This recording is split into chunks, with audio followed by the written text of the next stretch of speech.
There's a place in America where silence is enforced, not requested. A place built not to rehabilitate, but to contain, permanently.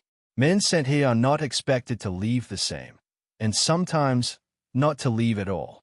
This is not a prison meant to punish bodies. It is designed to test the limits of the human mind. And once the doors close, the world forgets you exist. The prison beyond prisons. ADX Florence sits quietly near the small town of Florence, Colorado. On the surface, it looks unremarkable. Low concrete buildings, minimal windows, no visible towers stretching into the sky. But beneath that plain exterior lies the most restrictive federal prison in the United States. Officially, it is called the United States Penitentiary Administrative Maximum Facility. Inside the system, it is a simpler name, ADX. Among prisoners, guards, and those who study it, it is known by another name entirely, the Alcatraz of the Rockies. ADX Florence was designed for inmates considered uncontrollable anywhere else. Men who stabbed guards, men who ordered murders from inside prison walls, terrorists, cartel leaders, serial killers, domestic extremists, individuals deemed too dangerous to exist in any normal prison environment. But what actually happens inside this place? What does a day look like when human contact is almost completely removed? And more importantly, what does years of isolation do to the human mind? To understand ADX Florence, we need to begin with why it was built in the first place. Why ADX Florence exists. In the late 1980s, the federal prison system was facing a problem it could no longer ignore. A small group of inmates, highly intelligent, deeply violent, and often ideologically driven, were exploiting weaknesses in maximum security prisons. They communicated through vents, passed messages through corrupt guards, orchestrated murders without ever leaving their cells. Then came the incident that changed everything. In 1983, 2 federal correctional officers were murdered at the United States Penitentiary in Marion, Illinois. The killings were coordinated, deliberate, and devastating to the Bureau of Prisons. Marion was immediately placed on permanent lockdown. What followed was an idea that would reshape incarceration in America, a prison where total control was not temporary, but permanent. ADX Florence opened in 1994. From the beginning, it was different. No shared cells, no communal dining, no yard filled with inmates, no noise, no movement without permission. This was not a prison designed to manage people. It was designed to remove them from society entirely. And what happens once someone is sent here is where the story becomes much darker. Every man at ADX Florence lives alone.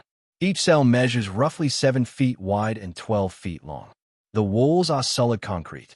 The bed is poured concrete with a thin mattress. The desk is concrete. The stool is concrete. There is a sink with cold water only. A toilet controlled remotely by guards.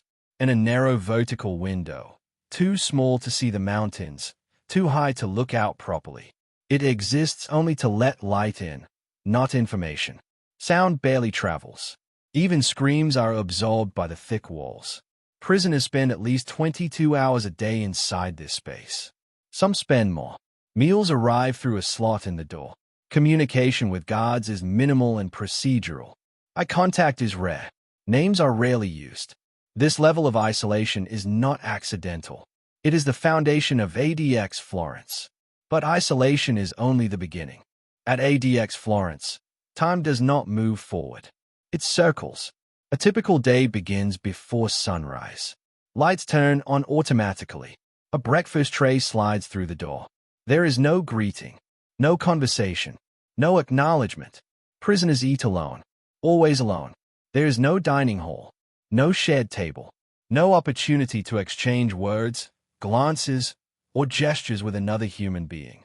Showers are limited, usually 3 times a week. Movement outside the cell requires restraints. Hands cuffed behind the back, waist chain secured, legs shackled. Every step is controlled. Every movement is observed. Recreation, when permitted, takes place in what inmates call the dog run, a small concrete enclosure open to the sky. 1 person at a time. No equipment. No interaction. Even here, guards watch silently from above. But what happens when an inmate breaks a rule in a place already defined by restriction? The punishment is not what most people imagine. And what comes next is far worse. ADX Florence operates on a system where privileges are not owned easily, and once lost, they may never return. Infractions can be minor: talking too loudly, covering the window, refusing an order. Even perceived defiance can trigger consequences. Punishment often means further isolation. Recreation time reduced. Access to reading materials removed. Radio privileges taken away. Even the small human comforts, like letters or photographs, can disappear. Some inmates are placed in the control unit, the most restrictive environment within an already extreme prison. Isolation is nearly total. Cells are quieter. Lights stay on longer. Human contact becomes almost non-existent. For weeks, for months, for years, former inmates have described losing the ability to think clearly, to sleep properly, to remember faces, to feel time passing. One man said he began talking to insects just to hear a voice. Another said he would press his ear against the door, hoping to hear footsteps, any proof that other people still existed. And yet, for some prisoners, this environment is not temporary. It is the rest of their lives' reminder. ADX Florence houses some of the most infamous criminals in modern history. Terrorist masterminds, domestic extremists, organized crime leaders, serial killers who continue to murder even behind bars. These are individuals the system decided could not be managed anywhere else. But what's rarely discussed is that not everyone sent here arrived after committing violence inside prison. Some were transferred preemptively, based on intelligence, associations, or perceived risk. Once inside ADX, release is not guaranteed. In theory, inmates can step down to lower security units by demonstrating compliance over time. In reality, this process can take decades. Some never succeed. Others deteriorate before they get the chance. And that raises a question that continues to haunt psychologists and legal experts alike. What does prolonged isolation actually do to the human mind? The answer is not comforting. Human beings are not designed for isolation. Multiple studies, and countless first-hand accounts, show that long-term solitary confinement can cause anxiety, paranoia, hallucinations, memory loss, and emotional breakdown. At ADX Florence, these effects are not side effects. They are expected outcomes. Inmates report hearing voices, seeing shadows move across walls, losing the ability to focus or control emotions. Some begin self-harming. Others withdraw completely, lying motionless for hours. There have been suicides. There have been attempts. There have been men who left ADX unable to function in normal society, released directly from isolation into the outside world. The prison has faced lawsuits alleging that mentally ill inmates were placed into conditions that worsened their conditions beyond repair. Officials argue ADX is necessary, that the men held there are exceptionally dangerous, that safety requires extreme measures. But critics ask something else. At what point does control become cruelty? And if this place exists beyond public view, what else happens inside? Control without negotiation. Unlike other prisons, ADX Florence has no visible inmate hierarchy. There are no gangs running cell blocks.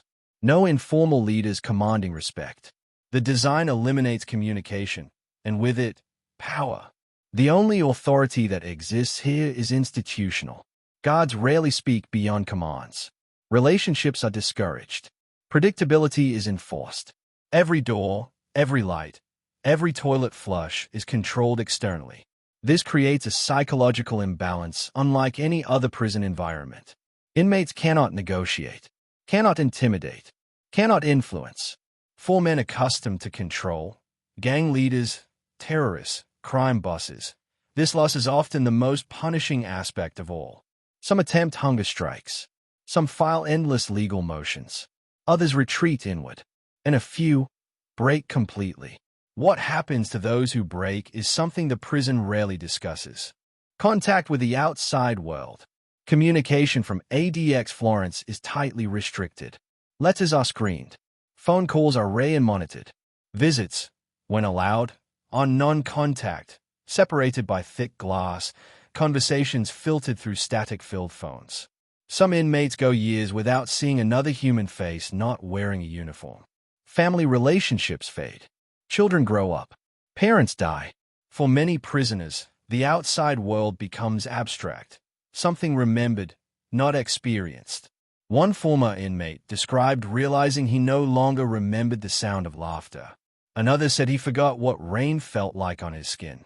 And yet, for all its restrictions, ADX Florence is not completely silent.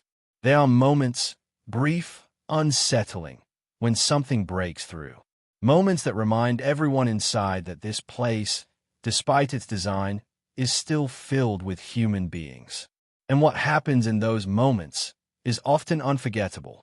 While ADX Florence is designed to prevent violence, it has not eliminated it entirely. There have been assaults. There have been murders. There have been deaths shrouded in silence. Details are rarely released. Investigations are internal. Information reaches the public only in fragments. But former staff and inmates describe sudden lockdowns. Emergency responses echoing through empty corridors. Cells sealed indefinitely. In a place where nothing is supposed to happen, any incident becomes magnified. And that is exactly what the institution wants. Fear here is not loud. It is constant, controlled, implied. Every inmate understands the unspoken rule. Compliance is survival. But even compliance does not guarantee relief. And that brings us to the final question, one that lingers long after the gates close behind someone sent here. ADX Florence was built to protect society from its most dangerous individuals. And in that mission, it has largely succeeded. But it has also created a place where punishment extends beyond the body, into identity, memory, and sanity. Some inmates will never leave. Others will walk free after decades of isolation, expected to rejoin a world that moved on without them. The question is not whether ADX Florence works. The question is what it costs, and who decides that cost is acceptable. Because somewhere inside those concrete walls, time continues to pass. Silently, relentlessly, and once you are sent there, the hardest part is not surviving the prison. It is surviving yourself.